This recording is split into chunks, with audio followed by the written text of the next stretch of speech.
Hey,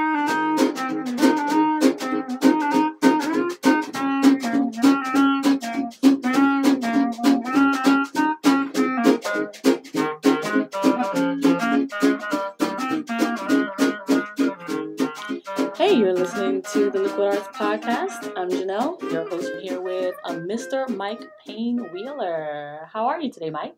Hey, Jannell, doing well. Doing well, thanks a lot. Mm-hmm. Nice to talk to you today. Nice to meet you today. Oh, thank you. Yes, this is our first time today, isn't it? Yeah, that's right. I've been here 3 years, and I have never, not once, come across you.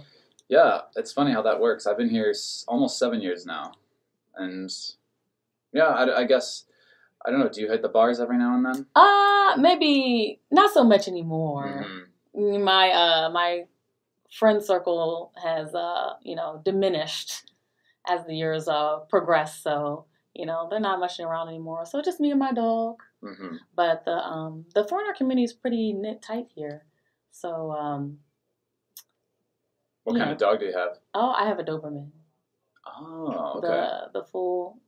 The big one. Oh, right. Yeah. So I just hang out with him mostly these days. Nice. Yeah. But you are here to perform for us. Is that true? Yeah, that's right. This is something that I wrote mostly last year, actually. But I never actually unveiled it to anybody. Mm-hmm. And I just thought I'd give it a go. Oh. So... You were telling me... Oh, go ahead. No, go ahead. No, you. You were telling me they were kind of like 2 comedic essays? No, this is a piece of prose I was working on. I was reading a book called Catch-22 last year, and it's really funny. I read that book. Oh yeah, good. I'm glad that you know it. Yeah, I had to read it in high school. Right. It's maybe my favorite book, and I was also at the same time I was reading Writing by John Lennon, and the thing that really struck me is just how silly both works are. Mm-hmm. So I just thought I would also just give it a go and just write something while throwing everything at the wall and seeing what sticks. So I want to hear some. Right. So it's very silly, and we're just gonna see what happens. Anyway. Okay. I'm excited. Yeah. All right. I'm by no means comparing this to any of those works, just the silliness. Noted. Thanks. Yeah, right. All right. There's no real name to this yet. It's just, it's just... Untitled. Untitled, exactly. All right, so here we go. It was 25:62 in the morning, and Mr. Gumboot had had quite enough of his long day at the fly-swatting factory. Majorly speaking, the procedural drama was simple enough. As the flies tumbled down the ramp thing on the assembly line, strike 'em dead.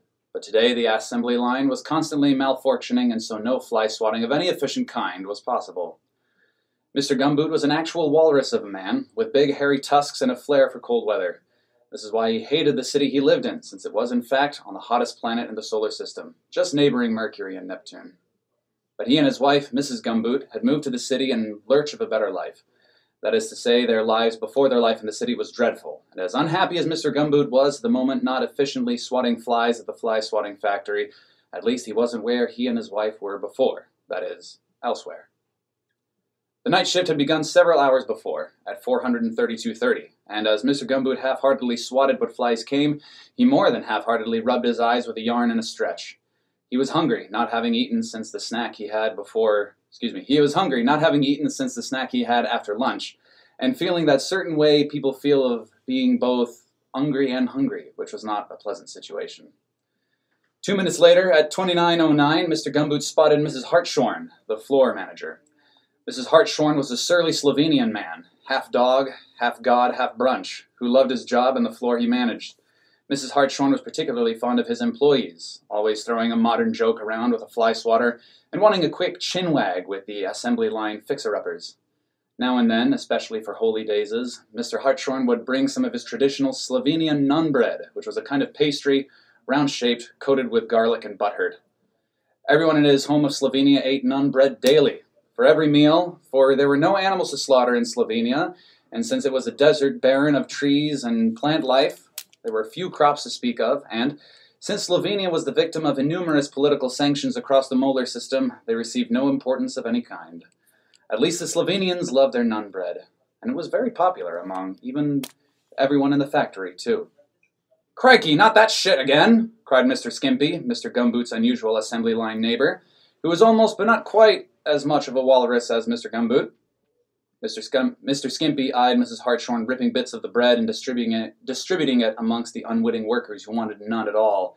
"Don't those bloody Slovenians eat anything other than that garbage nun bread?" Mr. Gumboot sighed and explained that, since there were no animals to slaughter in Slovenia, and since it was a desert barren of trees and plant life, there were few crops to speak of, and since Slovenia was the victim of innumerous political sanctions across the molar system, they received no importance of any kind, so everyone of a Slovenian persuasion had naught to eat but nun bread, coated in Slovenian garlic and butthurt. "At least the Slovenians love it," wept Mr. Gumboot. Mr. Gumboot was always weeping, because of his deep-rooted clothing of the fly-swatting factory and Mrs. Hartshorn and his awful nun bread, but he was weeping more hard than norm today because of the malfunctioning assembly line, which made his job all the more miserly. "Ah, Mrs. Gumboot and Skimpy, fancy seeing you here." The literal whale, Mrs. Hartshorn, beamed with dummy-thick cheeks. "I'm just passing through to see how's all going down on the floor and looking for things to manage.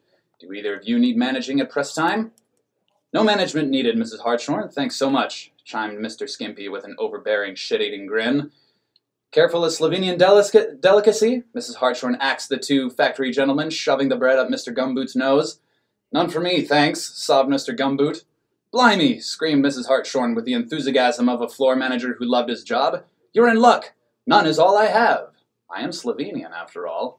And so Mrs. Hartshorn tore off an abundant chunk of nun and delivered it to the two assembly line fly-swatters' mouths.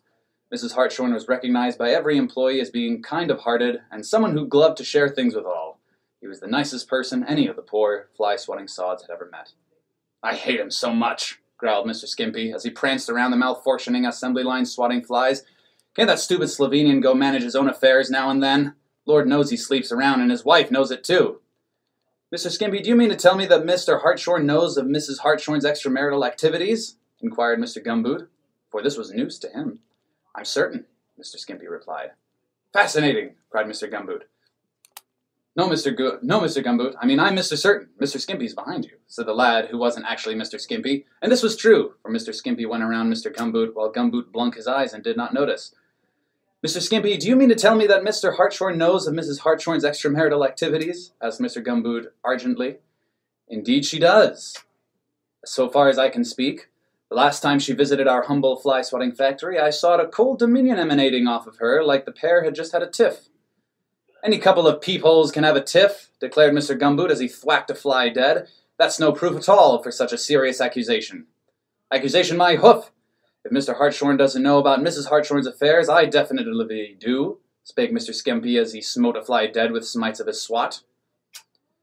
Note, 2 days ago, a woman I'd never seen before came to our humble fly-swatting factory. "Thwack, thwack, thwack," went Skimpy's swat as he exclaimed, and the two of them retweeted into Mrs. Hartshorn's office. Well then, Mrs. Hartshorn plumply drew down the blinds to his window pane, and I could hear strange sounds arising from inside the room. Tack, tack, tack, tack. "But Mr. Skimpy, flump, Slovenians make strange noises all the time just by speaking and saying their natural speech. Not no one here knows what those people say. Flump, flump." "That's the thing, Mr. Gumboot. Conk. There were no natural Slovenian sounds at all. I don't think the lady was even Slovenian. Conk, conk." "Aye, that is an odd titty, to be sure." At that moment in time, or perhaps 2 moments then, the bell rang its loud, morbid tone, signaling the end of work at the humble fly-swatting factory. It was 57:29. At last, the end of the day. "See you bright and girly tomorrow, Mr. Skimpy," declaimed Mr. Gumboot, taking off his hazmat suit, his swimsuit, his summer suit, his dinner suit, his business suit, his birthday suit, his hard hat, his trilby, his fedora, his gutra, his work gloves, his Boston stranglers, which he was very fond of and put to good use daily, his work boots, his abaya, his Lennons, his Gallaghers, his cummerbund, his championship belt, and his mismatching socks. Mr. Gumboot headed zigzag for the door and left for home. That's all I got for now. Oh, wow. Not even finished. That was very enjoyable. Good, I hope so. Yeah, you saw me over here cracking up. Yeah, That's a positive sign, I suppose. Yeah, that was really funny. Actually, you have really great delivery, to be honest. Thanks. You should consider some kind of voice acting or something. I actually am. I get like weekly voice coaching. Do you? Yeah, I'm starting it's paying off. I'm making my portfolio these days. Is that what so what do you have to do to get into voice acting? You so a portfolio will be the beginning? Creating one? Well, I have a little bit of experience already just through a connection that I made just through someone that I knew here. But it's always who you know. Yeah, and this person is the person who's coaching me now is just someone that I saw posting on, expats in Busan or something like that. Ah, okay. Some group like that, and decided to sign up, and now I am working towards my portfolio. Oh, nice. Hoping that I can get something going. It actually sounds really interesting. I'm actually quite fascinated. And, my 3 takeaways from your extremely descriptive tale there was the walrus, the butthurt bread, right, and this assembly line we kept talking about, this fly swatting assembly line, which is really intriguing. Can you elaborate on this fly swatting factory? I want to know what's going on in here. It sounds like a good time. I don't know. I just every sort of silly idea I had, I just threw at the wall and just said I'm just gonna go for it and just right at like the fly swatting factory. I don't know. Do they just? Yeah, they're just flies that. They just swat flies. Yeah, and that's what they do. I like it. I'm into it. Maybe it's a comment on the banality of life. Oh, daily 9 to 5 jobs. Oh, I love layers. Okay, keep coming. But yeah, that was just it. Maybe in any sort of future revisions, I'll take out a lot. I don't know, but it's fun to write, and it was kind of liberating to share that. I always think, I do come to a lot of these liquid arts events. I don't always perform at them. I do sometimes, but I always think as well, even if you go up and you fail, it's kind of fun to just fail in the arena instead of just being in the audience, Yeah, you know what? And I must say, Mike, you have inspired me. I'm going to perform. Yeah, you should. Yeah, I think I have a piece around here somewhere. I can find it on Facebook or in my Google Docs. But yeah, I'm going to do one. Yeah, you should. And, this is something that I wrote a long time ago that I never shared with anyone. So I think as well, you can pick out something that you've been sitting on. Yeah, a little napkin idea. Yeah. And then give it a go. Yeah. Are going to do a second piece for us. Is that true? Yeah, that's right. This is something I just wrote last night, and I kind of just want to read it aloud and see if it's something that I want to pursue. Okay. Whenever you're ready. Right. So the last thing that I read was a kind of a prose, but this is more of a comedic essay. Okay. Right. So it's something that's been on my mind a lot. It's been on my mind a lot lately. I'm very nearly to be 30 years old, and I now finally consider myself to be a quote-unquote normal human being. But it was certainly not always this way, because just looking at the picture of myself from about 10 years ago will show that I was exhibiting symptoms of awkward middle schooler a full 7 years after I was no longer in it. But I would say I've been the type of person I've always wanted to be ever since I was around 23, so that, for whatever reason, is when I finally decided to stop dressing like a weenie and gain some sort of style. And in general, I like my style. I can look good in a suit and tie. I can look good in Liam Gallagher-style parkas with John Lennon sunglasses, Steve McQueen Harrington jackets over plain white tees, hoodies and shorts with flip-flops, wide manner of combinations, because I think variety is good, especially in the summer, because that's the season when all of my daily dressing shortcomings are hidden.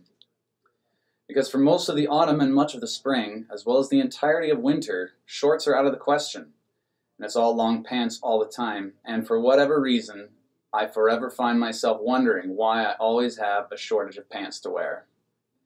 I live my life in a near constant state of having just 2 pairs of pants. And before you think I am bragging about this, or that I enjoy living in this squalid lifestyle, know that my dire situation is constantly on my mind. In fact, just the other day I lamented to my wife, I need to go to the store and buy some new pants.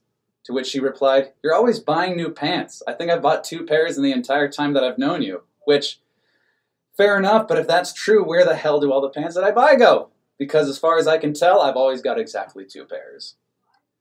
Not long ago, I had had enough. I was sick to death of having just 2 pairs of pants. Of everyone in the Busan foreign community, I would be willing to bet that I was constantly the guy who owned the fewest pairs of pants, which is a disgraceful position that no one wants to find themselves in.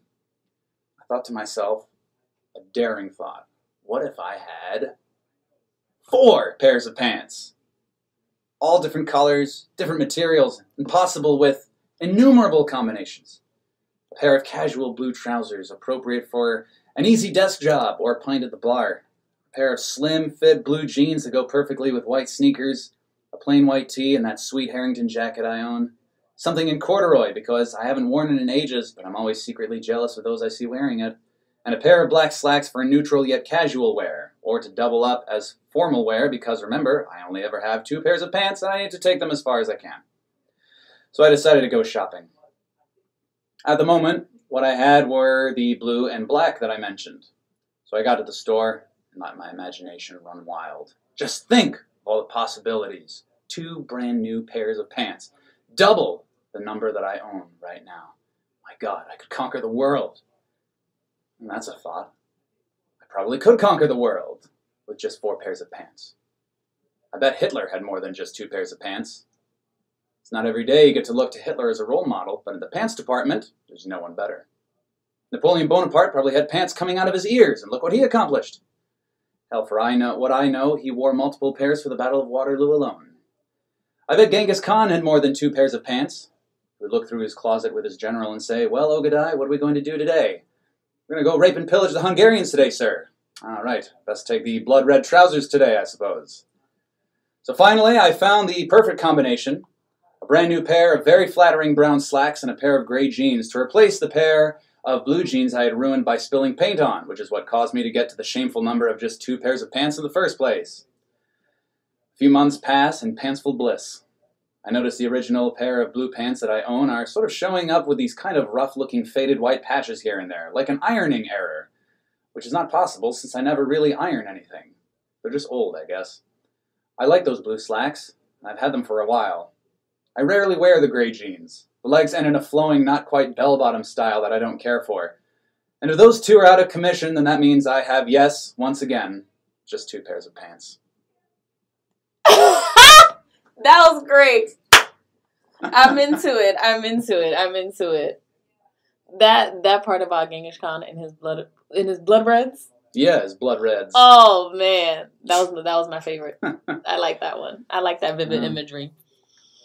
I don't go clothes shopping that often. How many pairs of pants do you have now?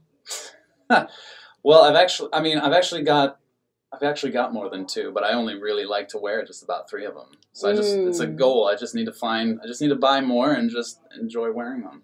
Do you really have one brown pair, one denim? One pair of jeans? Yeah. Well, because it's one of those where like I could wear those blue ones that have just a little bit of paint. Probably no one would notice, but I notice. Right. Maybe I'm being too picky. Okay, so I have one question. Okay. About these pants. They're intriguing. Thanks. So now, when you're going out on a date with your wife, right? Which pair of pants do you choose? That's a good question. I would often just go with the black ones because they're just all-purpose. All-purpose casual, and you can sneak them in as formal. You sure can? Yeah. Okay, well then, if you sneak them in as for the date, what kind of top are we pairing? Oh, I like collared shirts with some paisley designs and stuff. You know what's in? It seems to be you've got these shirts that have got all sorts of patterns on them. They could be like small flowers or something. Are we talking about the 70s? Well, paisley seems to be a little bit in as well. But then there's also other shirts that have got like a bunch of flowers on them. It just seems to be the sort of the style now is just a lot of sort of tiny. Bringing back the 70s. Tiny patterns, yeah, maybe reminiscent of the 70s. No, the 70s is cool. Which I like.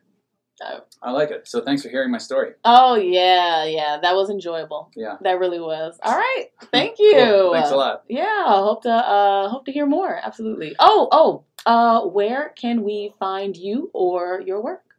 Oh, where can you find me? Mm-hmm. Well, I do the Now It's Dark movie podcast with Tim Paw that you can find really almost anywhere you can get your podcasts. The Now It's Dark movie podcast, and you can listen to Inside Out Busan on BEFM radio every day at 6:07 p.m. Right after the news. It's at that awkward time, 6:07, because they do evening news for 7 minutes at 6. Oh, okay. Yeah. How do we say? Multifaceted? Yeah, that's right. I do a lot. Check you out. All right. Thanks again. All right. Thanks, Jannell.